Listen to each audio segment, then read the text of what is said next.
Kaixo, arratsaldeon, puntual hasiko gera gaurko hitzaldia. Ongi etorri, San Telmo Museora etortzeagatik, eta baita ere online bidez jarraituko duzuenei ongi etorri.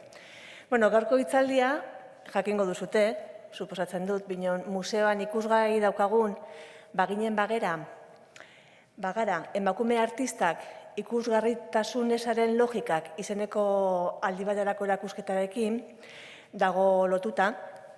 Eta, erakusketa honetan, San Telmo Museoaren eta Gipuzkoako Foru Aldundiaren bildumetan dauden emakume lanak jarri dira ikusgai. Eta, emakume hauek ezagutarazteko eta balioan jartzeko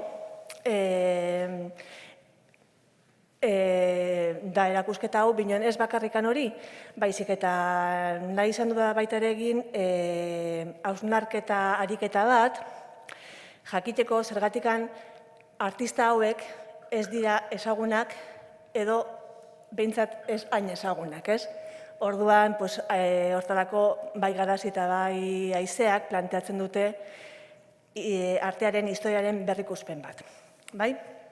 Haizea Barzenilla, bera da Garazian zarekin batera erakusketa honen komisaria, eta berak eskainiko digun hitzaldia, gaurko hitzaldia, baginen bagara diskursua deseraikitzen izena du. Labur-labur Haizea Barzenilla aurkeztuko dut.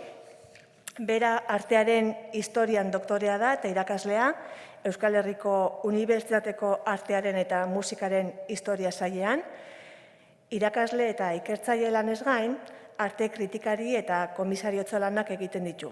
Aipatu dugun bezala, baginen bagara erakusketan. Bere ikerketa hildoak, artea ikustarazteko politiketan oinarritzen dira, eta arreta berezia eskaintzen die genero ikuspegiei eta ikuspegi postkolonialei.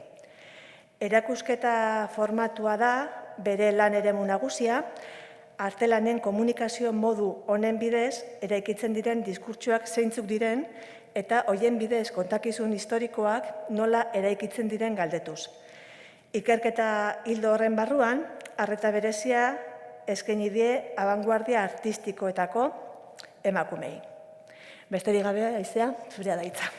Eskerrik asko.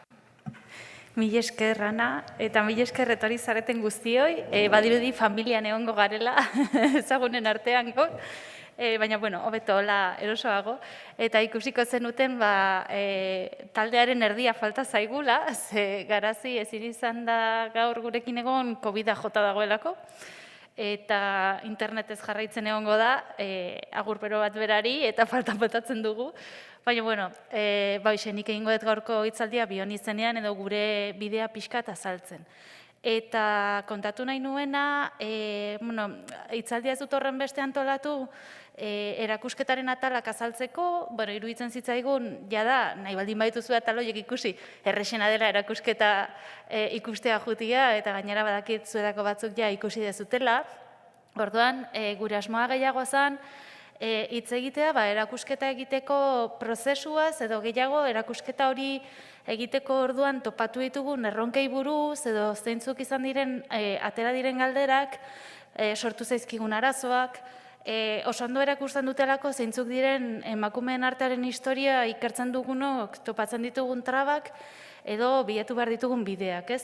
Eta iruditzen zitzaigun erakusketaren beste ikuspegi bat eman zezakeela ere, interesgarria dena eta ezin dena aretoetan ikusi. Orduan, hasi nahi nuen esaten, ez dut bakarrik argazkia jarri, Garazi etzalako etorri behar, baizik eta hola hasi nahi genuelako, ez?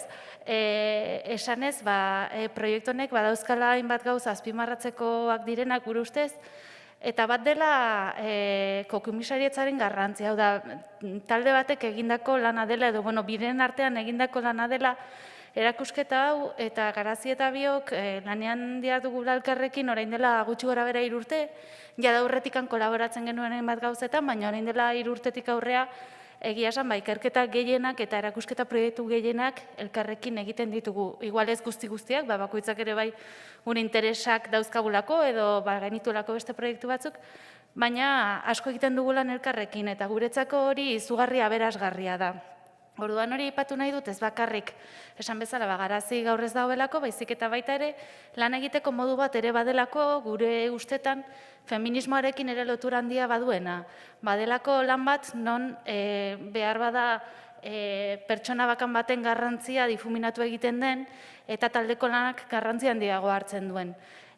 Guretzako oso aberasgarria da aukera ematen digulako denbora guztian bestearekin ideia kontrastatzeko, bata bestearengandik elikatzeko eta ideiak gure ustetan askoz forma borobilagoan eta ederragoan burutzeko, ez?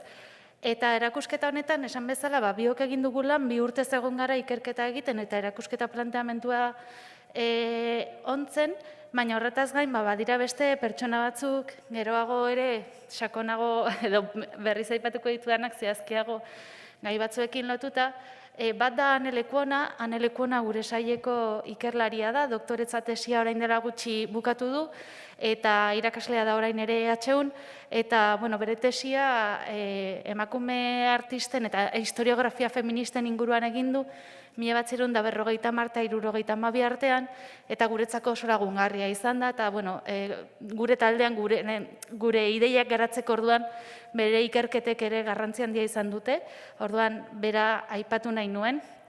Eta gero, beste pertsona oso importante bat, eta guztietan gero sakonduket gehiago, izan da Ana García Díaz, dela arkitektoa, museografa, bera da erakusketan diseinua egin duena, gurekin batera lanera, guk proposatutako ataletatik abiatuta, eta hori ere guretzako lankidetza ederra izan da, eta uste dugu oso emaitza bereziak edo identitate propioa daukaten emaitzak eman dituela, eta lankidetza oso aberasgarri izan da guretzako, eta Anarekin batera gurekin lan egin dute Carlos Nunmandun eta Arrate Rodríguezek diseinatzaileak. Beraiek dira kartela egin dutenak, grafia eta bar, gerora sartuko naiz, hainbat puntu ez asko sakonago, baina bintzat apurtxoa sakonago aipatzera.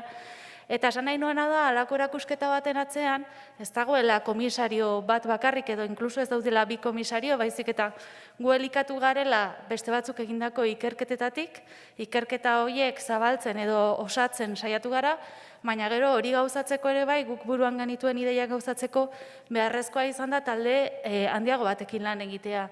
Eta hori askotan erakusketetan ez da ikusten, ez? Erakusketetara juten gara eta ez gara konturatzen horratzean dagoen taldea. Guzti hau noski da, Santelmotik kanpo eratu egun taldea, horretaz gain Santelmoko langile guztiak daude, erakusketa ataleko langileak koordinatu dutenak lan guztien ekarrera, lan guztien zaintza, lan guztien instalazioa, katalogoa egitea, noski Santelmoko langilerik gabe eta Santelmoren gonbiterik gabe erakusketa hau etzan existituko, ez? Baina, kanpoko komisariotza talde horretan esan dezagun, ez garela gu bakarrik egon, baizik eta esango nukela denok osatu dugula nolabait proiektu honen mamia. Eta, pixkat hasita zeintzuk ziren gure helburuak proiektu honekin hasi ginenean. Proiektua hasi zen Santelmok gonbite bat egin zigulako, eta bere lehen helburua zen bilduman dauden emakume artista ikusgarritasunean batea. Hori esan dezagun zen lehenengo esaldia, iritsi zitzaiguna, eta guri, noski, asko interesatu zitzaiguna eta asko poztu gintuena ere.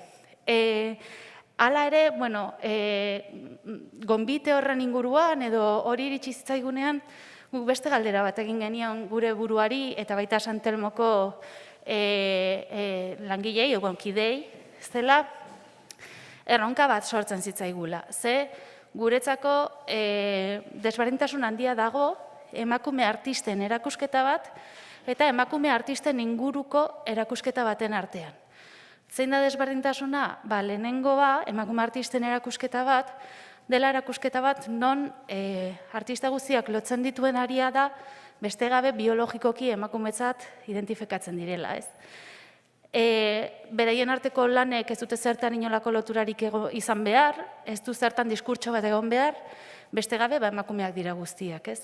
Eta bestean aldiz, hitz egiten da emakume izateagatik gizartean betetzen dezun rolari buruz, edo horrek nola eragiten duen zure lanean. Orduan hor bai, hildo bat dago, hildo kontzeptual bat, nolabait testu inguru zabalago bat justifikatzen duela guretzako, azaltzen du zergatik hitz egiten ari garen emakume guzti hauei buruz, beraien lanek ezer partekatzen ez baldin badute ere, ez? Ze igual estilistikoki ez dute horrenbesteko antzik, baina badaukate zerbait amankomunean ez dela beste gabe beraien egileak umetoki badaukala, baizik eta pertsona guzti horiek arte sisteman zenbait egoera berdin jasan izan dituztela.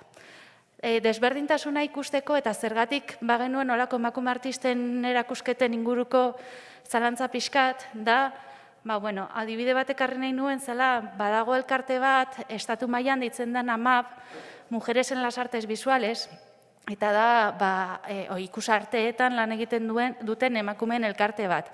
Bai artista, komisarioak, kritikoak eta oso elkarte interesgarria eta oso aktiboa. Eta elkarte hau sortu zenean, 2012an uste dut izan zela, hainbat ekimen jarri zituzten martxa eta horien artean jarri zuten bat zala urteko ospakizun bat deitzen zena Miradas de Mujer, gazteleraz utzi dut, esan bezala, estatu mailako proposamen bat zelako, eta Miradas de Mujer horretan saiatzen zirena zen, martxoaren 8 inguruan, ahalik eta museo eta erakusketa areto gehien izaten emakumeen artea erakusten zutenak, ez? Museo desberdinei proposatzen, martxoaren 8 inguruan emakumeen inguruko artea edo hitzaldiak edo egin zitzatela. Orduan, ze gertatu zen? Ikusi genuela, kasu honetan Bilboko Arte Ederretako Museoan, eta beste zenbait museotan ere, data hauek iristen zirenean, 2012tik aurrera, emakumezko artisten lanak ateratzen zituztela, eta, hau da, hemen dakazute detaile bat, hau da, egiten zuten instalazio hau da, 2014koa, eta lehen esaten nuen bezala, beraien artean inolako loturarik ez daukaten lanak, Gerria Girlsen poster bat eta Maruja Maioren lan bat eta ondoan Maria Blanchardren beste bat, kokatzen zituzten pareta batean eta guztiak elkartzen zituen gauza bakarra zen emakumeak zirela. Ariketa bezala proposatzen dizuet pentsatzea, imaginatu dezakezuen museo batean erakusketa bat, non kontzeptu nagusia den artista guztiak gizonezkoak direla. Erabat, ridikuloa iruditzen zaigu, baina hori da emakumezkoekin egiten duguna behin eta berriz. Orduan, ze gertatu zen Miradas de Mujerrekin? 2014-2015, ez nago ziur urteaz, 2014an ospatu zen, ez dakit beste urte batez ospatu zen, uste dut ja 2014an gobeta egin zutela eta erabaki zutela gehiago ez ospatzea, ikusten zutelako, museo askok egiten zutena, Bilboko Arte Ederretako Museoa barne zela, urte osoan zehar gizonak besterik ez erakutsi, gizonen lanak bakarrik erosi, eta martxoaren 8 inguruan erakusketa hau egin, eta erakunde feminista batekin lotu, ez? 2 astez, aurpegia garbitu, justifikazio bat izan, esateko emakumeen lanak erakusten zituztela, eta gero urte osoan zehar berdin jarraitu. Orduan, Santelmok esan zigunean, emakume artisten erakusketa bat egiteko, guk bagenekien Santelmoren asmoa etzela hau, baina beldurra ematen zigun nolabait, olako zerbait egiten bukatuko genuela, bakarrik gure hildo bakarra baldin bazan emakume artisten lanak erakustea. Beste zerbait genuela behar uste genuen. Hala ere, esan behar dut, hau dela galdera bat gaur egun, artearen historian, komisariotzan eta feminismoan, oraindik oso eztabaidagarria den kontu bat dela, ez? Badira erakusketa batzuk, non hildoa den bakarrik emakume artistak erakustea oso baliagarriak izan direnak ikerketarako. Eta horren adibide da, gure Zaragozako lankide batek, Kontxa Lonbak, erakusketa ireki aurretikan, hitzaldi batzuk eman zitula, hitzaldi bat eman zuen hemen, gidatzen duen ikerketa proiektuak egiten dituen erakusketak. Hau da, 2014an egin zutena, deitzen zen Pintoras en España, 1859-1926, de María Luisa de Riva Maruja Mayo, eta aurten beste halako erakusketa bat egingo dute. Zen motatako erakusketa da, hauek dira ikerlariak ikusten dezutenez, batez ere 19. mendeko lanak aztertzen dituztenak eta 20. mende hasierakoak, eta berreskuratu dituztenak emakume artista pila bat. Ikerketa asko egin dute emakumeen inguruan, orduan, hainbat urtetan behin, ikerketa egin ondoren, erakusketa bat egiten dute emakume horien lanak ezagutzera emateko. Noski, emakume hauen artean ez dago inolako loturarik, baina katalogo hauei esker guk ezagutzen ditugu emakume artista asko bestela ez zirenak inoiz ikusiko museoko bildumetan, biltegietan daudelako edo bilduma pribatuetan, ez? Orduan, noski, elako erakusketak ere baliagarriak dira, baina kontzeptua zelakoa den ere kontuan zergatik sortzen diren ulertu behar dugu. Guri aldiz interesatzen zitzaiguna Santelmorako zan gehiago hildo honetan zijoan erakusketa bat. Hau da Musaken Leonean ospatu zen erakusketa bat, 2012an, eta ditzen zen Genealogias feministas en el arte español 1960-2010. Orduan, erakusketa honetan, artista guztiak emakumezkoak ziren, bazen emakume artisten erakusketa bat, baina bazegoen hildo oso argia eta oso ondo ikertua eta arilkatua. Zala, feminismotik lan egin zuten emakume artistak 1960tik aurrera, ez? Orduan, ez ziren bakarrik emakumeak baizik eta ziren gai zehatz batekin edo ikuspegi zehatz batekin aritu zirenak eta askotan genealogiaz ditzen zen beraien arteko loturak ere bai ezartzen zirelako eta horrela demostratzen zalako genealogiak artearen historian ez direla bakarrik maskulinoak, ez direla guztiak Picassoren ondorengoak, baizik eta beste hildo batzuk eta beste gurutzadura batzuk ere bazirela, ez? Eta orduan guri interesatzen zitzaigun halako hildo bat izatea gure erakusketak, Santelmoko kideekin hitz egin genuen eta noski beraiek ere oso ondo iruditu zitzaien, hori izan ere beraiek buruan zeukaten. Orduan hori izan zen gure lehenengo erronka eta aipatu nahi nuen horrengatik. Batzutan iruditzen zitzaigulako emakume artisten inguruko erakusketak egitea oso gauza ona dela eta printzipioz bada, baina bai importantea dela pentsatzea nondik egiten den, ze lekutan, ze momentutan eta ze ikuspegirekin, ez? Orduan, guk proposatu genuena zen, emakumeek arte sisteman pairatu duten egoeraren inguruko gogoeta egiteko erakusketa bat. Hau da, ez izatea bakarrik emakumeen lanak, baizik eta sistemak, emakume horien lanak nola tratatu dituen, nola irakurri dituen, eta nola eragin duen beraien ikusgarritasunean. Bakizute erakusketa dela ikusgarritasun ezaren logikak, ze azken finean emakume horietako gehienak ezagutzen ez baldin baditugu da, ez dutelako ikusgarritasuna izan, eta ikusgarritasun hori da arte sistemak eman edo kendu egiten duena, ez? Orduan pentsatu genuen hori zela benetan tratatu behar genuena, jendeak ulertu behar zuela, sistema baten baitan daudela emakume hauek, eta sistema hori dela erabakitzen duena zer ikusten dugun zerrez eta nola ikusten dugun ere. Orduan, hori ulertuko genuen zergatik emakume horiek geratu ziren kanpoan, ez? Eta horren barnean noski museo batetik abiatzen ginen, ze naiz eta Diputazioko Aldundiko bildumak ere badiren erakusketan, Santelmotik etorri zitzaigun gonbitea, eta Santelmo da museo publikoa dena, esan nahi dut. Noski Aldundiko bilduma ere publikoa dela, baina Aldundiak ez dauka erakusketa areto bat non hori behin eta berriz erakusten den, aldiz museoak bai, eta bere eginkizunaren parte da, ez? Orduan, galderatzen museoek bazterketa horretan izan duten eragina aztertzea. Santelmotik abiatuta, baina kontuan izanik, Santelmo ez dela beste edozein museo, baina matxistago edo feministago, baizik eta museoek jarraitu dituztela hildo oso antzekoak azkeneko hamarkadetan, ez? Eta hori zela aztertu nahi genuena. Orduan, zertan eragiten dute museoek emakumeen lanen ikusgarritasunan eta nola eragiten duten horretan. Ze galdera egin genizkion geure buruari eta sartu ditugun erakusketan. Lehenengo galdera zen, nola sartzen diren lanak museoetan, noiz eta zergatik. Hor dauzkazuten 3 lanak, pareta urdinean, sartu bezain laster topatzen ditugun lehenengo 3 lanak dira, eta lan horietan egin nahi izan genuena izan zen ikuslea museoaren bildumara hurbildu. Normalean jakintzat ematen baitugu, museoek bilduma bat daukatela modu natural batean eratu dena, edo hor dagoela besterik gabe, dugu gure buruari gehiegi galdetzen zergatik, edo bestela jakintzat ematzen dugu oso modu sistematikoan eta nahi eta erositako artelanak direla oso onak direlako, ez? Baina artelanak museoan oso modu desberdinetan sartzen dira, ez naiz asko sartuko honetan, erakusketan ere azalpena dakazutelako, baina badaude doaintzat, badaude opariak, badaude garai baterako uzten diren lanak, badaude lehiaketa batera irabazi dutelako sartzen diren lanak, eta gero badira erosketak, baina erosketak askotan ez dira guztiaren atal horren handia, ez? Orduan hori ere ulertu behar dugu ikusteko guzti horrek nola eragiten duen emakume artisten presentzian.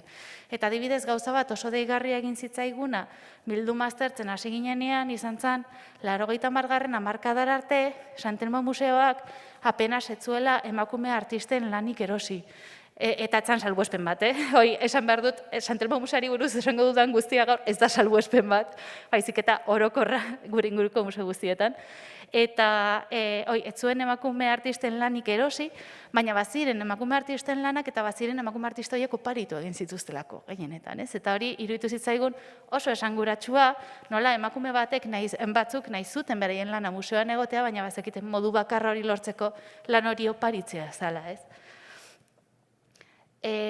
Beste galdera bat, geure buruari egiten geniona, edo, bueno, bagenekiela erantzuna, uste genuen, bazela galdera bat egin beharrekoa, eta horregaitik gaur ere gehitu nahi izan dugu da, nola eragiten duten erakusketek artisten ikerketetan. Eta hau da gauza bat, bueno, susmatzen genuena edo bagenekiena, baina izugarri nabaritu dugula erakusketarako ikerketa egiteko orduan. Konturatu gara, bagenekien gizon artisten erakusketa askoz gehiago egin direla, baina ez genekien ze puntuteraino horrek eragiten zuen gero beraien inguruko ikerketa egiterakoan.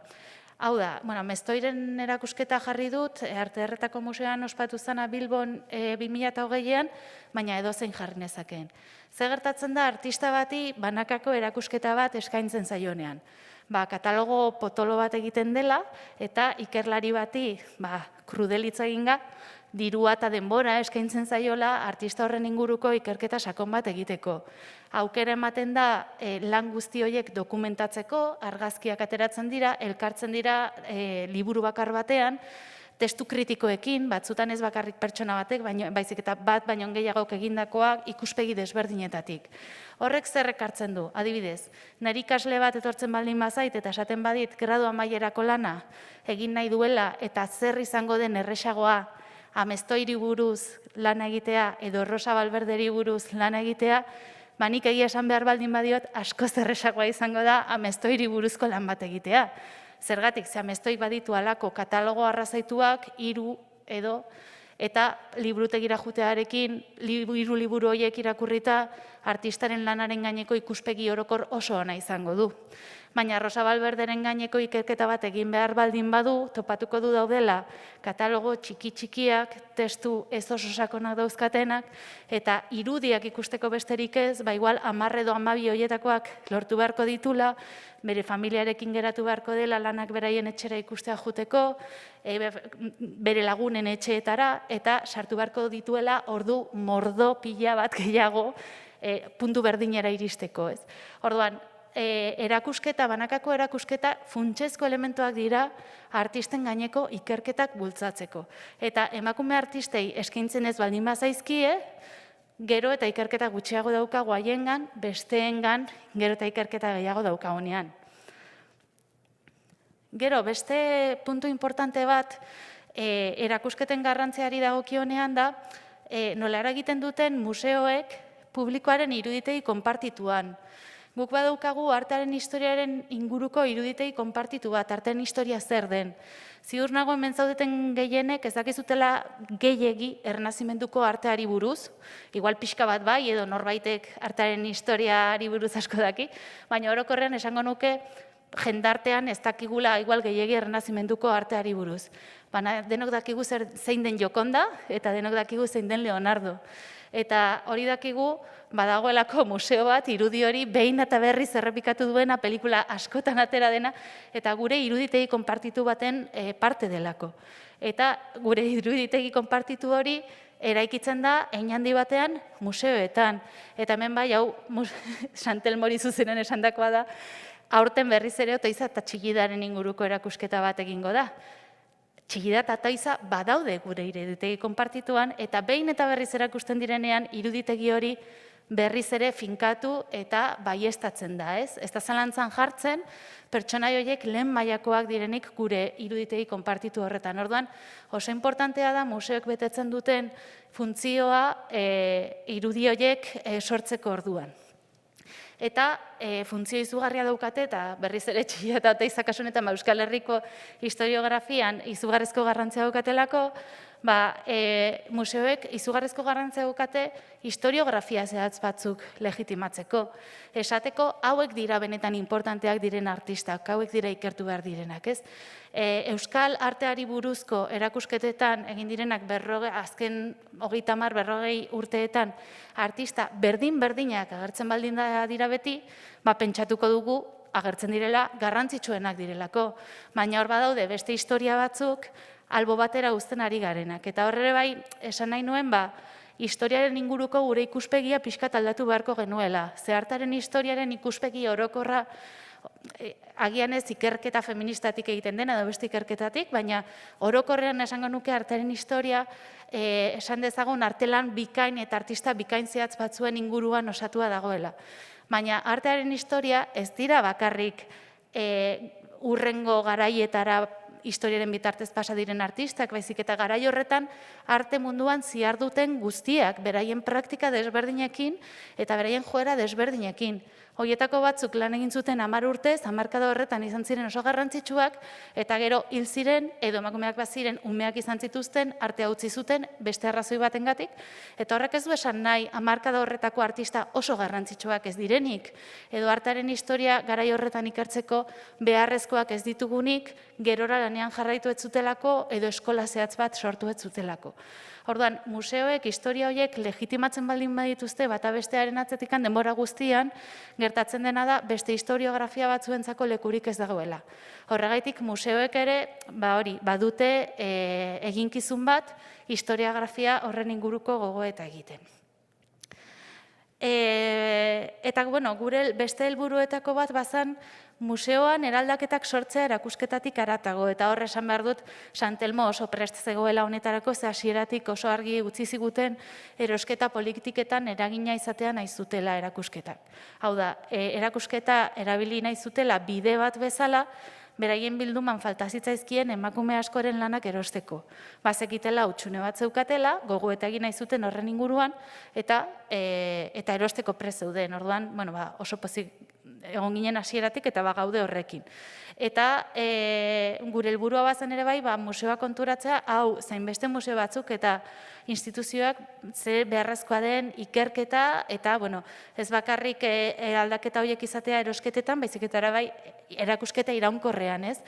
Orain 3 edo 4 hilabetez izango dugu ikusgai erakusketa hau, baina gero emakume artista guzti horien lanak nora joango dira, biltegietara joango dira berriz, edo erakusketa iraunkorrean berplanteamentu bat egingo da, historiografia beste modu batera pentsatu, eta hemen dauden orain lan batzuk bertan txertatzeko, ez? Hori ere bazen gure helburuetako bat. Eta, eredu bezala, egindako erakusketa horienak, erakusketan badaudelan asko, hemen Maripaz Jimenez eta Marta Cardenasen autorretratuak, adibidez bi hauek, bata bestearen ondoan daudenak aretoan, biak dira bide honetan erositako artelan berriak, ez? Eta hauek bezala beste batzuk. Orduan, horiek ziren gure helburuak, hortikan abiatzen ginen. Baina, helburu horiek martxan jartzerakoan, topatu ginen arazo eta erronka batzuekin. Batzuk arazoak, beste batzuk erronkak. Lehenengoa, emakume artisten inguruko ikerketa oso eskasa dela.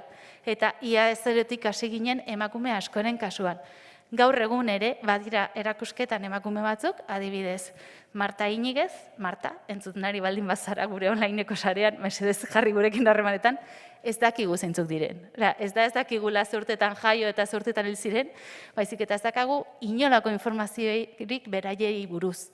Ez nahi sartuko kasu zehatzetan, nola iritsi ziren lanak museora, kuriosoak dira eta ikertzeko modukoak eta interesgarriak, baina, eta ez da bakarrik kasu horietan, baizik eta beste emakume batzuen kasuan, non beraien izenak ezagutzen genituen, baina ez genuen inoiz artelan bat ikusi, adibidez. Beti biltegietan zeudelako, ez? Katalogoetan izan behin argazki solte bat besterik ez.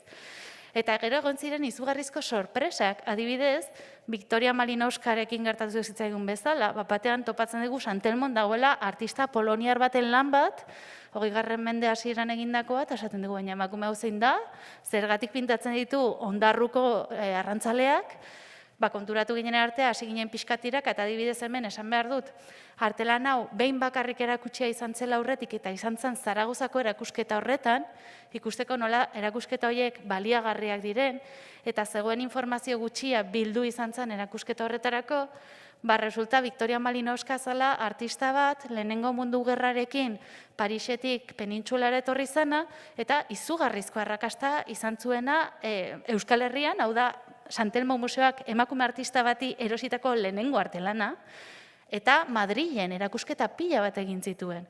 Baina ez genuen bere izena sekula entzun, inon, ez? Eta, ikerketa horretan guretzat funtsezkoa izan zen Ane Lekuonaren laguntza. Ane bere tesia egiten ari zen, jada bukatu duena eta espero dudana laster argitaratuko duena tesi benetan zoragarria delako, eta berak lan ikaragarria egin zuen, bere tesi horretarako emakume artistekin zein bere senideekin harremanetan jartzen, beraien etxeetan zeuden bilduma pribatuak ikusteko eta beraiei buruzko informazioa jasotzeko. Eta bere lanari esker, horrek asko lagundu zigun osatzen, guk ez genikizkien gauza asko, ze esan bezala artista horiek berak ikertu ditu lehenengo aldiz. Beste artista batzuk guk ikertuak genituen, beste batzuk ikertu ditugu erakusketarako, eta asko garatu zaizkigu ikertu gabe denborarik ez dugulako izan. Baina benetan harrigarria dena emakume askorekin hasten zarenean, jada ez dela bakarrik ez dakazula informazio asko, baizik eta ez dakizula ez da nondik hasi, ez dakitzezu ez da nongoak diren, eta beste lanik egin duten berein bizitzan aurrean daukazunaz aparte, ez? Beste arazo bat izan genuena, izan zen, bildumaren gaineko ikerketa falta. Eta hau ez da berriz ere Santelmoren kasu bat, baizik eta museo guztiena zergatik. Museok bilduma ikaragarri handia dauzkatelako. Milaka eta milaka objektu elkartzen dituztelako, eta ikerketara dedikatzen duten pertsonala, izango da pertsona bat, edo gehien jota bi, ez baldin badira Louvre, eta hala ere Louvrek ez dauzka ikertuak bere objektu guztiak, ez?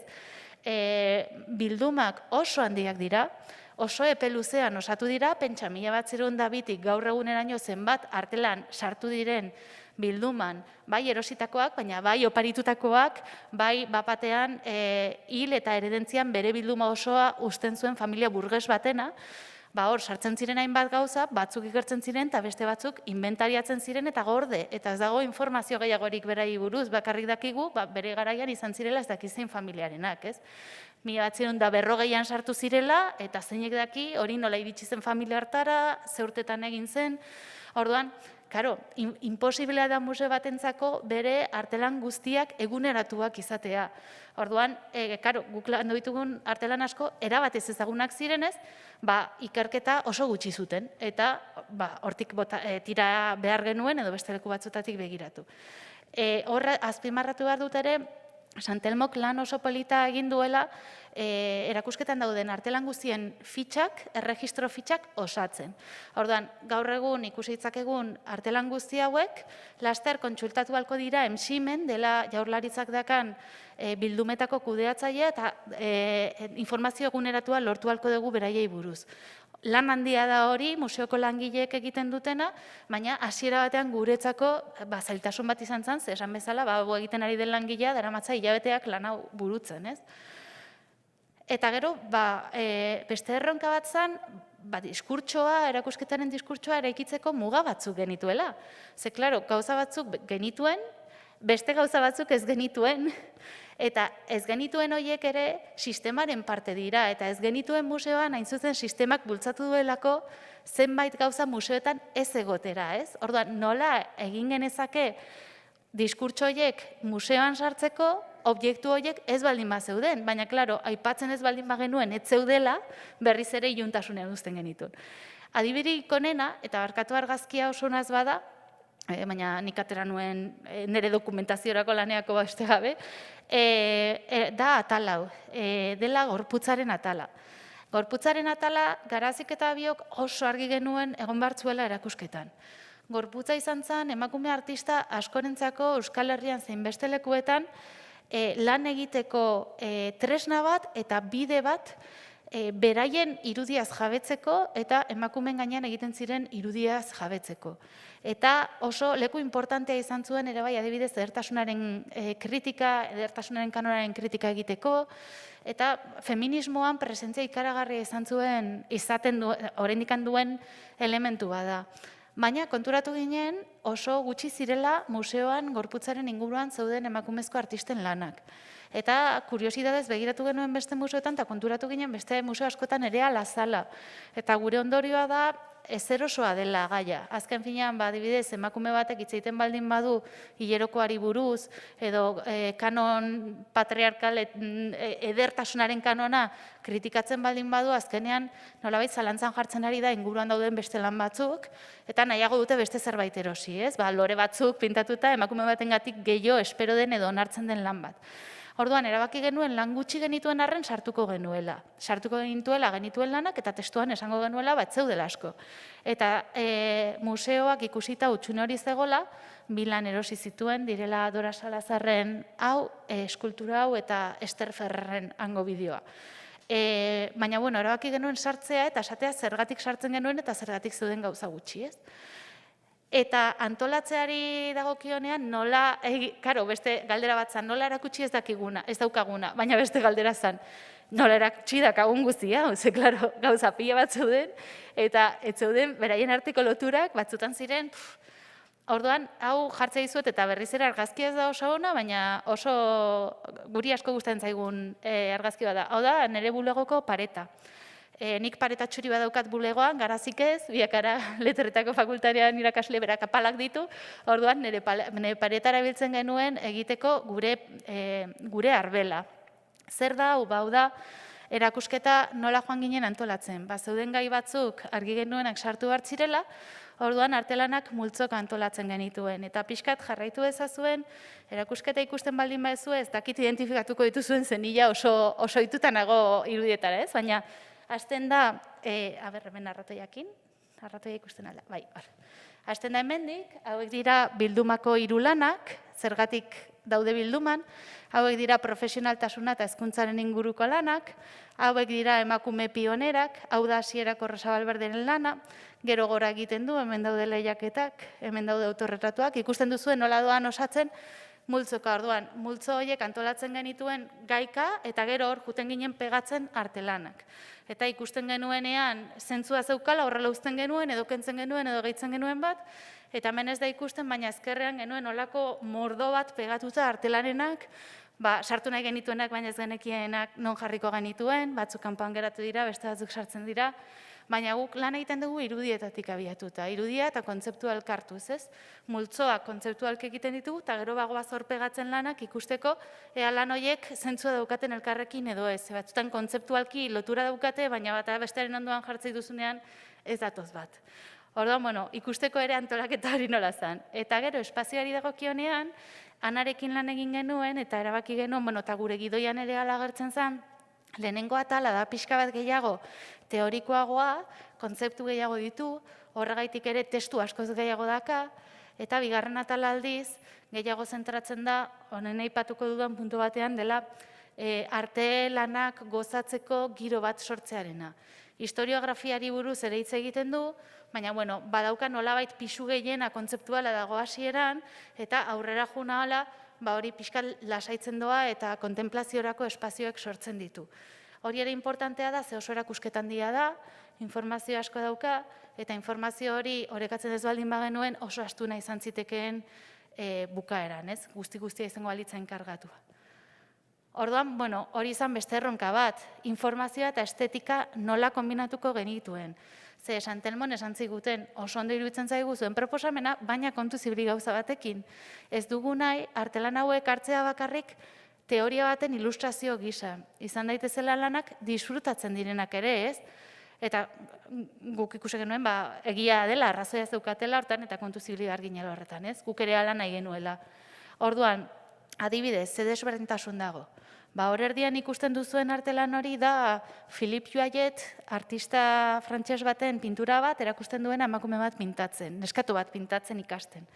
Gizon baten lana da, lehen esan dizuet, erakusketa, etzala emakume artisten erakusketa, baizik eta emakume artistei buruzko erakusketa. Kasu honetan, lan hau gizon batek egindako lana da, baina informazioa ematen digu eta ilustratzen du guk erakutsi nahi duguna dela neskek nola ikasten zuten gizarte burgesetan artea. Orduan, lan hori dago gehiago modu ilustratibo batean, dago gure teoria berresteko edo gure teoriaren inguruko informazio gehiago emateko, ez? Noski lan ederra dela eta gozatu daitekela, baina hautatzeko elementu nagusia hori da.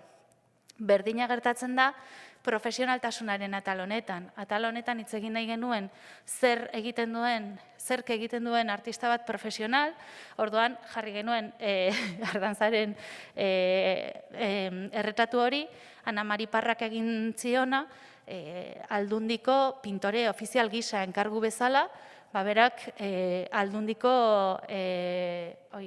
nola ditzen da, diputatu nagusi bastante eta aldunak eta margotu zituelako, ez?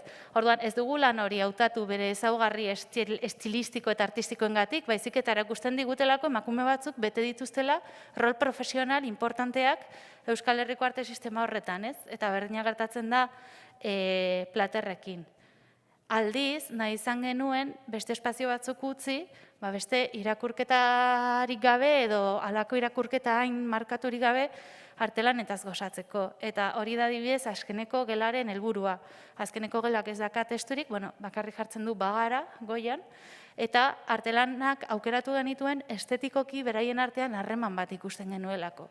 Ez gai zehatz bati buruz hitz egiten zutelako, baizik eta uste genuelako estilistikoki eta artistikoki bata besteari zerbait ematen ziotela. Saiatu ginen bi gauza horiek orekatzen eta biak irudikatzen leku batzuetan batari garrantzi gehiago ematen beste lekuan beste bati. Eta gero beste erronka bat guretzako zen, narrazio berriak egin nahi baldin bagenu dituen oso argi genuela museografia berriak egin behar genituela. Hau da, historiak ez direla bakarrik kontatzen edukietan, baizik eta kontatzeko moduetan ere kontatzen direla. Eta erakusketetara goazenean eta pareta txuri horiek ikusten ditugunean, segituan egiten ditugu irakurketa batzuk dela arte garaikidea da, normalean, espazio hau neutroa da, ez dauka inolako baldintzapenik, eta guzti horiek dira eraikitako kontzepzioak, edozein instalazio motak ideia batzuk transmititzen dizkigu. Orduan, guk nahi baldin bagenuen komunikatu historiografia berri bat behar genuela, komunikatu behar genuen ere historiografia hori beste modu batera kontatu behar dela. Eta igual ez dela historiografia bakar bat izango, baizik eta historiografia anitz batzuk. Eta hori gelan ere bai irudikatu behar zen. Eta horretan, funtsezkoa izan da Ana Garziaren lana. Ana Garziari hau transmititu genion, eman genion gure gidoi guzti, atal guztiekin, atal guztietan zein lan egongo ziren, eta berak landu zituen hor guk proposatzen genituen kontzeptu batzuk, hautatu zituen berarentzat garrantzitsuagoak zirenak atal bakoitzean, eta hori espaziora eraman zuen. Orduan, proposatu zizkigun adibidez, arkuak zeuzkaten arkitektura horiek, direla oso ezoiko arkitekturak erakusketa batean, normalean beti arkitektura nolabait disimulatzen edo ezkutatzen saiatzen garelako, ez? Artelanetan arreta jarri, eta ez arkitekturetan, ze arkitekturek nolabait gogoratzen digute instituzio batean gaudela eta baldintzatua dagoela diskurtsoa, ez? Orduan guk kontrakoa egin genuen hori aditzera ekarri eta argitu.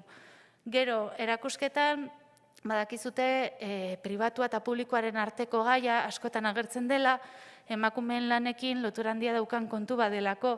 Orduan berak ere jolastu zuen itxiak ziren espazioak eta irekiak ziren espazioak kombinatuz. Eta inkluso proposatu zigun nahi da diskordiaren instalazioa, batzuri asko gustatzen zaiena eta beste batzuri ez errez, lorontzi hauek jartzea nolabait espazio hori banatzeko publiko eta pribatuaren arteko ze hemen ezkerretara, ez da, bai, ezkerretara loreen eta aulkien gela dago, nolabait etxekotasuna adierazten duena, eta aldiz eskubitara kritika, alegia plaza eta jendarteak artari buruz esaten duena adierazten duena, ez? Eta, holako proposamen pixka eta ausartak egin zituen, eta guri asko gustatu zitzaizkigun, eta erabaki genuen horrekin aurrea joatea. Beste proposamen bat importantea izan zen koloreena. Ikusten ez du erakusketak dauzkala kolore oso deigarriak, hemen adibidez atzeko berde oso deigarri hori ikusten da, berdea erabili genuen dokumentazio zonaldetarako, genekien desberdindu behar zirela besteengandik, nabaritzeko hor artelanak modu informatiboen erabiltzen zirela, eta ez horren beste modu estetikoan, ez? Eta bueno, kolore horiek hautatzeko, eta grafika hautatzeko, oso importantea izan zen Carlos eta Arratarekin egin genuen lan, hau da. Anak proposatu zizkigun eraikuntzak eta formak, proposatu zuen ze pareta izango ziren ilunak eta zeintzuk argiak, baina gero kolore zehatzak zehaztu genituen Carlos eta Arratarekin batera, eta horiek zehaztu genituen karteletatik abiatuta. Eta kartel horiek egin zituzten Carlosek eta Arratek, beraiek margotu zituzten, oso argi genuelako ere karteletan eta katalogoan ezin zela artelan bat agertu. Hori izango zalako artelan horri garrantzi handiagoa ematea erakusketaren barnean. Orduan izan batzun erakusketa irudi bat, zana denentzako baliagarria, zana bakarrik irudi bat artelan batena erakusketana. Eta horra egin zutena, Carlosek eta Arratek ikuste zutenez izan zen, Anak proposatutako arkitekturaten inspiratu ziren, arku horiek erabili zituzten, hor txetartu zituzten nolabait agertzen diren emakume horiek, ikusgarri egin nahi diren emakume horiek, baina ez ditugunak inoiz erabat osorik ikusten, eta beraiek egin zutena izan zen maketa bat arkitektura oso konplexu batekin, 4 emakume kokatu zituzten, eskua, hanka eta biburu, eta gero karteletarako moztu zituzten 4 zatitxo horiek arkitektura horretan. Eta beraiek proposatutako tonu hauetatik pintatu ziren paretak eta egin ziren letrak. Orduan, lan guztia osotasunean egin genuen denon artean. Eta museografia izan zen denon lana. Orduan, zeintzuk dira lortu ditugun helburu batzuk? Emakume artista askoren lanak txartatu direla bilduman. Hori da guretzako erronka importanteena eta erabat bete dena, lan asko erosi ditu Santelmok azken urteetan, azken 2 urteetan, eta erosten jarraitzeko asmoa dagoela badakigu. Orduan hori guretzako, baina da postasun handia da eta lortutako helburu importante bat. Ez dela alegia erakusketa bat itxiko dena eta horrekin batera emakume horiek hor geratuko dira, ez da gehiago erosiko, ez da nolabait aitzaki bezala egiten den erakusketa bat, baizik eta benetan museoan eragina izango duena. Gainera sartu dira artelan batzuk ez daudenak Euskal Herriko inolako beste bildumetan. Adibidez, Maria Kuetoren lanak ez daude Euskal Herriko beste museoetan, eta oso lan importante eta interesgarri egiten duela uste dugu, edo berdina gertatzen da Pilar Soberonen lanarekin 2 adibide jartzearren, ez? Erosi dira lan batzuk importanteak direnak, Ester Ferrer, adibidez Maripaz Jimenezen lan oso importanteak erosi dira, eta hori ere bai azpimarratu behar da, ze azken finean bada gure historian garrantzi handia izan duen artista bat, baina importantea da ere emakume berriak sartzea, ez errepikatzea denbora guztian bilduma guztietan dagoena, baizik eta baita ere leku bakoitzarekin lotutako bilduma bat ere osatzea. Bi artista hauek artista gipuzkoarrak dira, orain lanean ari direnak, eta biak pasa dira bildumaren parte izatera. Besteak beste, 2 adibide jartzearren. Gero, guretzako importantea da, zenbait emakumeren inguruko ikerketa berriak bultzatu dituela, baita gure artean ere ez.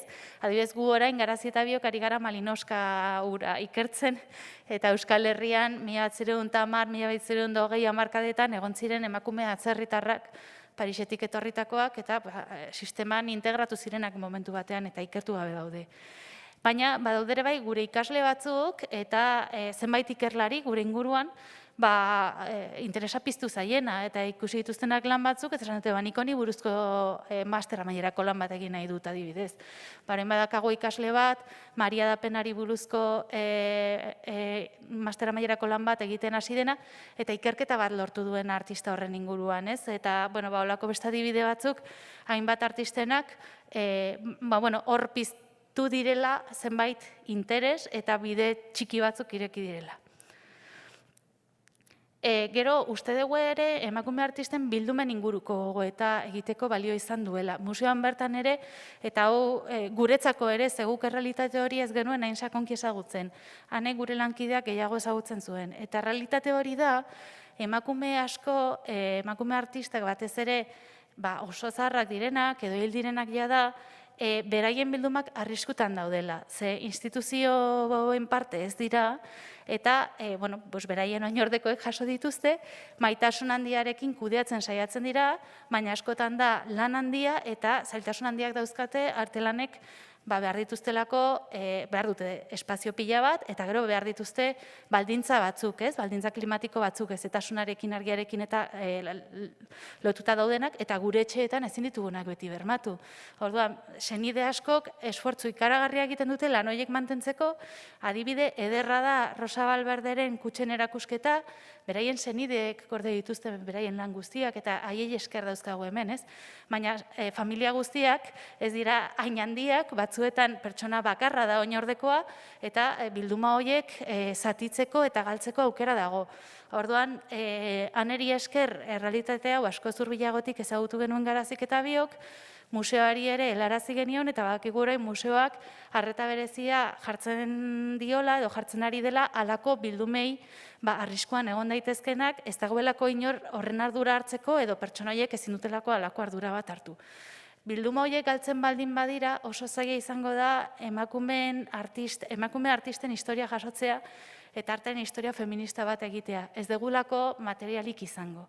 Eta arrisku hori oso hurbil daukagu. Ze adibidez, erakusketan dauden emakume batzuk, Ana Mari Parrak 93 urte ditu, Mari Paz Jimenez 1975ean hiltzen, Rosa Valverde 2015ean, Carmen Maura 2018ean. Orduan, badaude bilduma asko, eskerrak senideei oraindik dauzkagula, baina ez dakigula zenbat denbora izango ditugun edo ez diren hasiko desagertzen edo senide desberdinen artean edo enkantetxe batera iristen senideak hiltzen diren heinean.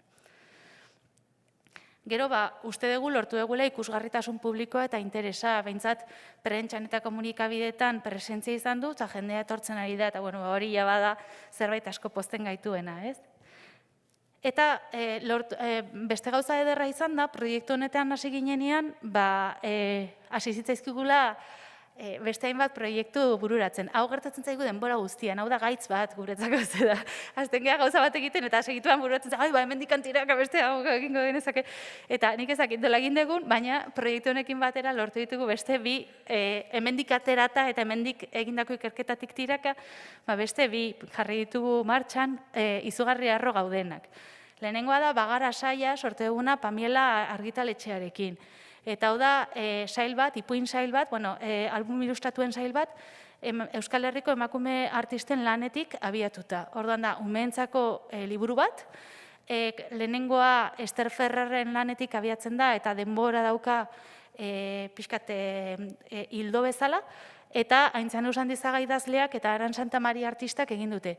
Bai Aran Santamaria, bai Ester Ferrer erakusketan daude, bien lanak daude erakusketan, gainera eta berdinean oso gauza polita izan da zentzu horretan, eta gure asmoa sail honekin da, gaur egungo umeek 10-15 urte barru, ezagutzea Ester Ferrer Van Gogh ezagutzen duten bezala, ez? Beraien haurtzaroan liburu bat irakurri zutelako berari buruz, asko gustatu zitzaielako, eta modu erabat naturalean jakitea zein den Ester Ferrer, jakitea zein den Mari Paz Jimenez, eta museora joeten baldira eta ikuste dute Mari Paz Jimenezen kuadro bat, esatea, ara, Mari Paz Jimenez, umetan nire liburutan irakurtzen nuena, ez?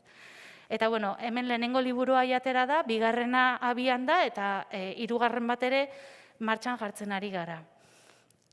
Eta gero, beste gauza bat egin duguna, izan da DAPArekin, DAPA da Azpeitiako dinamoak eramaten duen ikusentzunezko YouTubeko kanal bat, dokumental txikiak, dokumentalak zertxo baititzarren egiten dituena, normalean baiek egiten zuten gaur egun biziri dauden artistei buruz, eta guk proposatu genien lankidetza bat non zenbait DAPA egiten genituen gure ikerketari buruz. Artaren historiako ikerketari buruz. Ez dira guztiak emakume artisten inguruan, badaude beste batzuk, gure ikerketa hildo guztiak hartu ditzakete, baina lehenengoa Rosa Valverderi dedikatu genion, bigarrena da emakume animazio gilei buruzkoa, laizterraterako da, lehenengoa jasarean dago, ikusi nahi baldin badezute, YouTubeen DAPA bilatuta, edo DAPA eta Rosa Valverde aterako zaizue, eta hirugarrena izango da nola egiten da erakusketa bat, erabiltzen gure erakusketa, ze pausuz pauso egin behar den, nola montatzen den, montajea grabatu genuen eta bat. Eta laugarrena da, gaur taldearen inguruan, instituzioek gaur taldea nola sustatu zuten eta nola lortu zen gaur taldea izatea gure iruditegi orokorraren parte oso importante bat. Lau horiek dauzkagu abian eta hurrengo horiek udar arte eta iraian gehiago. Hau da beste gauza bat, martxan jarri deguna ikusi degulako, erakusketa oso importantea dela, esan nahi dut, jende askoren gana iritsi daitekela, baina badakigu erakusketek denbora zehatz bat irauten dutela, eta desagertzen direnean, bideo hauek iraungo dute, liburuak iraungo du, eta beste gizatalde batzuetan, eta beste denbora batzuetan eragiteko aukera badute ere. Eta bukatzen joateko, noski, oso pozik gaude, eta hemen kontatu dizkizuet egin daitezken egin ditugun gauza guztiak, baina badira, zalantza asko dauzkagunak, ez dakigunak, nola egingo duen honek aurrera, edo zer geratzen zaigun oraindik egiteko, ez? Eta oso importantea da Euskal Herriko emakume artistekin daukagun zor historikoa. Oso handia da daukagun zor hori. Iaz dugu emakume artistarik ezagutzen 80. hamarkadera iritsi arte, salbuespen batzuk kendu, eta horiek ere oso gutxi ezagutzen ditugu. Niri eredu oso harrigarria iruditu zitzaiden Maripuri Herreren kasuan ni Bilbon bizi naiz, eta Maripuri Herrero Bilbon artista izugarri ezaguna da. Marijaia egin zuen, baina horretaz gain ilustrazioengatik eta artelanengatik, Arte Ederretako Museoan dagoen emakume gutxietakoa da beti egon dena erakusketan. Nik konbentzitutan egoen Maripuri Herrerori buruzko ikerketa sendo asko zeudela. Erakusketa honetarako lanean hasi ginenean, ikusi genuen gure harridurarako museo publiko batean izandako azken erakusketa Maripurirena izan zela Arte Ederretako Museoan 1986ean. Orain dela 36 urte. Orain badu erakusketa bat Durangoko museoan. Eta nik asko apreziatzen dut Durangoko museoak egiten duen lana zentzu horretan, eta asko pozten nau lan horrek, eta zoriontzen ditut erakusketa horrengatik. Baina nahi pena ematen dit erakusketa hori Bilboko Arte Ederretako Museoan ez egotea, orain dela 2 urte Amestoirena egontzan bezala, bere belaunaldiko artista bat jaso dituena 3 edo 4 erakusketa antologiko, ez?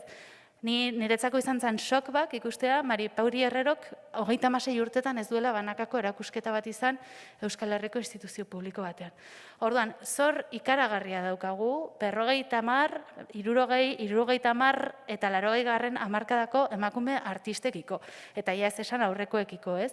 Baina hauek asko ziren jada eta ez ditugu ikertu. Eta guk bakarrik ezin dugu egin, argi utzi nahi dut, hanek 4 urte dedikatu dizkio bere tesiari, eta oraindik lanpila badauka egiteko, eta guk 2 urte erakusketa honi, eta oraindik lanpila dago egiteko, ez?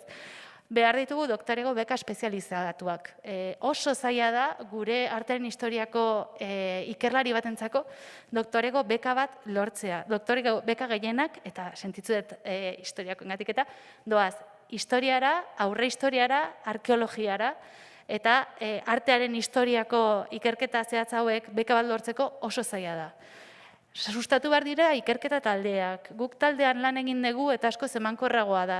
Pertsona batek bakarrik egin dezakeen lana oso txikia da konparatuta talde batekin, ez? Konpartitu daitekeena eta elkartrukatu daitekeena. Hau egiteke dago eta instituzioen esku egon beharko litzateke, eta ez dut hitz egiten museoi buruz, baizik eta instituzio boteretsuagoei buruz. Galtzeko arriskuan dauden bilduma pribatuen egonkortasuna ziurtatzeko moduak bilatu behar dira.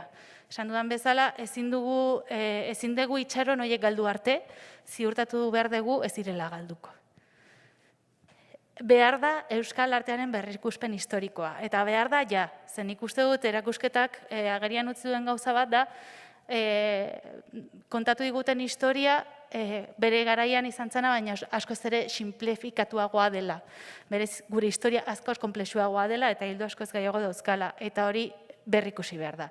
Eta horretarako, erakusketa iraunkorretan eragina izan beharko luke egiten dugun lana, bai guk eta bai gurekide arte historialariek, ez?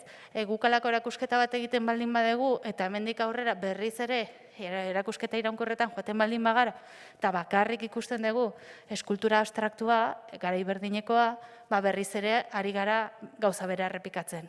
aldatu behar dira eta birpentsatu behar dira museoetako erakusketa iraunkorrak. Eta funtsezkoa da museoen programazioan aldaketak egitea. Berriz ere, sentitzen dut, Santelmo, baina esan behar dut, nahiagoko nuke Maripuri Herreroren erakusketa bat, Oteiza eta Txillidaren beste erakusketa bat baino. Zeuden aukeratzeko 1000 emakume eta iruditzen zait programazioetan aldaketa funtsezkoak egin behar direla eta hasi behar direla ja. Ezin dugula gehiago itxaron, eta ez dugula beldurrik izan behar, 10 urteetan Txillida eta Oteizari edo Basterretxeari erakusketarik egiten ez badiegu. Ez da zer gertatzen, egin dizkiogu asko. Badakigu asko beraiei buruz, egon daitezke erakusketa iraunkorretan, baina guazen banakako erakusketak beste artista batzuei egitera. Eta, zabalkunderako beste formatuak eta moduak pentsatu behar ditugu ere, osatzeko. Iruditzen zaigu adibidez, ipuinen kontua, ez da gure asmakuntza bat, beste ipuin batean inspiratu ginen, beste artista bati buruzkoa egindakoa, artista alemaniar bati buruzkoa. Baina, pentsatu ditzagun beste modu batzuk, iruditegi konpartitu horretan eragiteko, nola lortu ezakegu, telebistan, irratian, ze beste bide dauzkagu iruditegi hori zabaldu eta berasteko. Eta, batzutan olako beste formatuetan lan egitea, hasieran arrotza egin altzaigu, baina gero guk deskubritu eguna da, talde onak osatuz eta lankide onak bilatuz, posible dela. Eta horixe da dena, mila esker etortzeagatik, eta nire ordubeteko bla-bla aguantatzeagatik, eta animo eta aurrera lan handia dakago egiteko, baina gu behintzat jarraitzeko asmotan gaude. Eskerrik asko.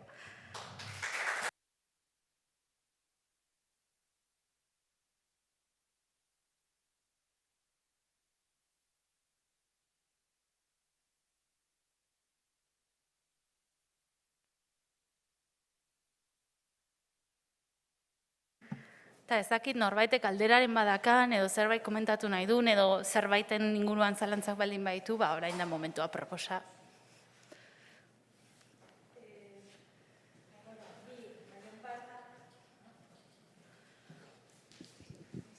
Lehenengoa, egin duzuten lan honi esker, beste irten biderik eskainiko zaion, hau da, erakusketa hau ezin daiteke esportatu beste leku eta beste eremutara? Hori, behira, galdetu digute beste pare bat aldiz, eta egia esan guk erakusketa guiterakoan ez genuen pentsatzen beste leku batzuetara eramatea, Santelmo eta Diputazioaren bildumetan oso oinarritua dagoelako, azkenean hitz egiten du museo honi buruz eta museo honen historiari buruz. Egia esan gure buruan etzan hori aukera hori inoiz planteatu, niri kostatzen zait pixka bat pentsatzea hori Zaragoza batea jutea eta batean ikustea Santelmoko museoari buruzko erakusketa bat, iruditzen zait beraientzat arrotza izan daitekela, igual interesgarriagoa izango ditzakela beraiek antzeko erakusketa bat egitea beraien bildumatik abiatuta. Egia esan guk ez dugu horrela pentsatu. Ez dakit Santelmo museoak iritzi badakan horren inguruan. Guretzako gehiago izango zen, animatuko balira beste museo batzuk beraien bildumaren gaineko halako gogoeta egitera, agian hori interesgarria izango zen. Gainera, erakusketa honetan asko pentsatzen da Euskal Arteari buruz, Euskal Artearen ezaugarriei buruz. Orduan, iruditzen zait Euskal Herrian, adibidez, hitz egiten degunean figurazioa eta abstrakzioari buruz, abstrakzioak izan duen garrantzia, figurazio nola geratu den 2. mailan, naiz eta horiek joera orokorrak diren 20. mendean, Euskal Herrian bereziki markatuak daude eskultura abstraktua oso gizartean oso barneratuta zegoelako eta gizartea oso identifikatua sentitu delako horrekin. Orduan, nik ez dakit gaineraz ez naiz egon Euskal Herritik kanpoko jendearekin erakusketa ikusten, justo larunbat honetan lagun batzuk datoz eta froga hori egin nahi dut, ea zenbateraino beraientzako diskurtso hau ere argia den, edo azaldu bertzaien gehiago. Igual ez dut ainarri ikusten hemengo pertsona batek bezala, abstrakzio eta figurazioari buruz hitz egiten dugunean adibidez zergatik hitz egiten dugun horrela. Orduan, hau bera esportatzea nik zaila ikusten dut. Baina, ez dakit, pentsatu beharreko zerbait da. Eta beste aldetik, obrak jasotzeko garaian, erosteko garaian, ez bakarrik emakumeen ikuspuntutik, edo emakumezko artistak. Niretzako interesante izango litzatek eta ez dakit, ez jakintasunetik ari naiz hitz egiten. Emakume horiek arte historiari eskaini lizkioten ate berri horiek kokatu beharko lirateke. Esan dut, nik Dora Salazar, Irene Lafit, Mentxugal, betikoak eta hori, Maripaz Jimenez, horiek, nolabait, ezagunak edo entzun ditut behin baino gehiagotan eta baita bere obrak ikusi ere. Baina askotan artea oso krudela da, batzuk nolabait ospea lortzen dute eta beste batzuk ez. Orduan, nik beti zalantzari izan dut, zerk egiten du obra bat edo artista bat famatua, Orduan, emakumeen kasuan, zein izango lirateke ezaugarriak edo baldintzak beraien obrak erosteko? Bueno, hori da galdera zaila esan nahi dut, elementu desberdinak egon daitezke emakume desberdinen kasuan. Adibidez, badaude emakume batzuk, atzera begira egiten baldin badegu, erabaki zutenak profesionalak ez izatea, sistema beraientzat oso zaila zelako, ez zutelako aukerarik ikusten, eta askotan eskontzen zirenean, kontsideratzen zalako, profesio bat izatea, ez bakarrik ja pintore edo artista, baizik eta dozin profesio izatea, lekuzkanpoko zerbait zala, ez? Izan ere, aipatu dituzunein bat artista horietatik, badaukate amankomuneko ezaugarri bat dela, edo ez zeudela eskonduta, ez zeukatela umerik, edo adibidez Maripaz Jimenez eskonduta zegoen eta seme bakarra izan zuen, eta bere senarra zan bere euskarririk importanteena, ez? Bazan nahiko salbuespeneko egoera bat, non bere senarrak izugarri sinesten zuen bere lanean eta pila bat auspotzen zuen. Baina beste emakume askoren kasua etzan horrela, eta ezkontzerakoan utzi egin zuten. Hori bada elementu bat. Beste elementu bat da, badirela emakume asko, eta hau gertatu da, garazik asko ikartu ditu 80. hamarkadako emakumeak. Eta adibidez berak ikusi duen gauza bat da, eta emakume horiekin hizketan gaur egun ere, da arte sisteman txertatzeko zailtasun pila bat topatu zituztela. Eta erakusketak egiten zituzten, baina gero kritikariek ez zuten erakusketa horiei buruz idazten, ez, adibidez.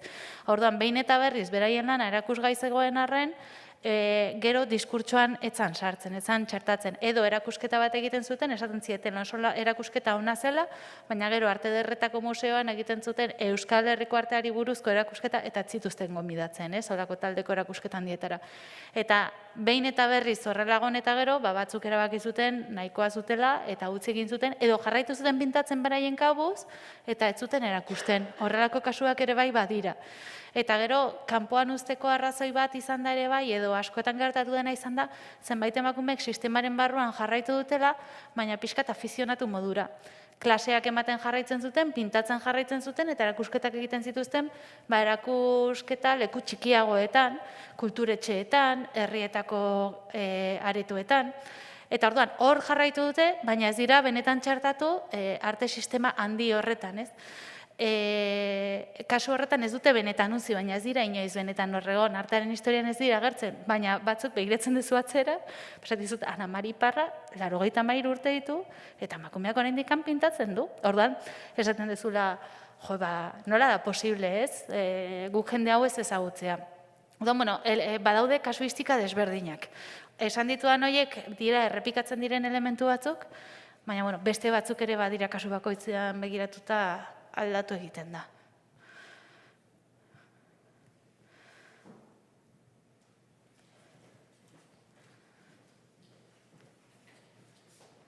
Eskerrik asko Aizea.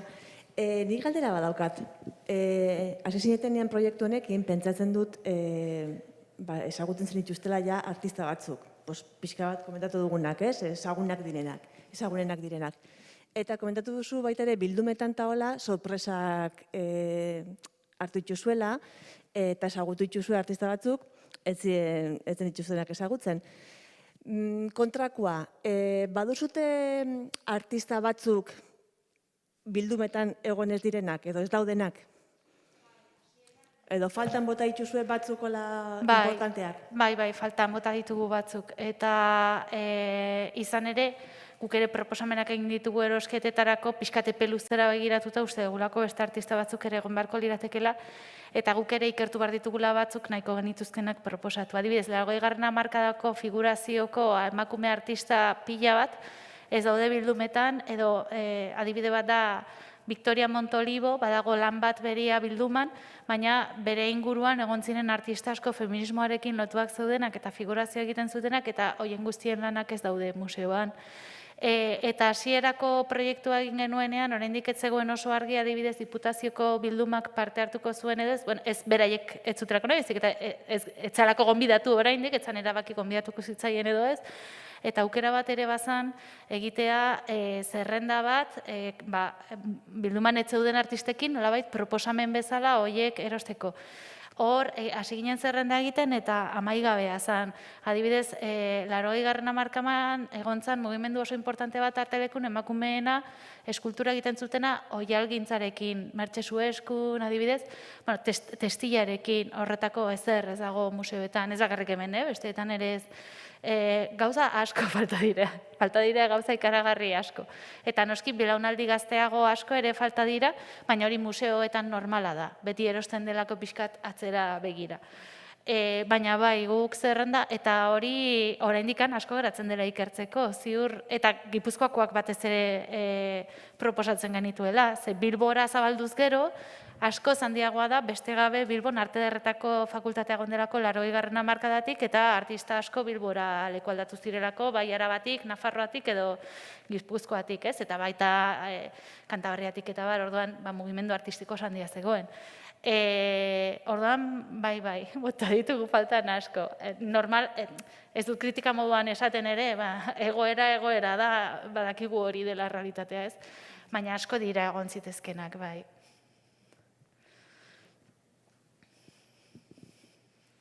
Nik beste galdera bat egingo ere bai. Komentatu duzu atal bat dedikatu dizutela gorputzari, aipatu duzu Dora Salazar, Ester Ferrer, horiek izango bide 20. mendeko 2. erdialdean edo, horiek pentsatzen dut izango zela baita ere ikuspegi feminista edo emakumeen papera reibindikatzeko, artean.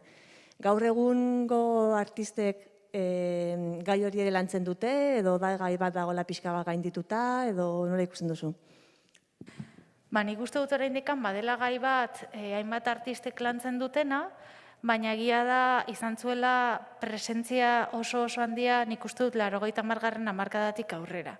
Hor egon zala feminismoarekin lotu ziren artista asko, Zuzen Abieites, Estibaliz Sadabaitz, Arokariz, Ester Ferrer da aurretikan hasi zirenak Ana Laura Laez, gorputza horren presentzia asko lantzen, eta batzuk oraindik jarraitzen dute, adibidez Itziar Rokarizek oraindik jarraitzen du. Gai hori oso importantea da, baina egia da beste gai batzuk ere bai agertu direla, ez? Igual orain ez da, gai hori ez da hain ikusgarri edo hain presente, baina oraindikan badaude artista asko, batez ere performanceetik abiatzen direnak, eta hildo horretan lan egiten dutenak. Baina bai, igual egia da, egon zala momentu bat, nolabait hori zela gai oso handi bat, oso importante bat, eta bapatean agertu zen, igual kantitatean ez ziren horren beste, baina oso ikusgarria izan zen. Orain igual zabalduagoa dago beste gai batzuen artean ere bai, identitatearekin ere bai lotuta, badaude beste hildo batzuk nolabait hor zeharkatzen direnak, ez? Baina nik esango nuke oraindik gaia badagoela.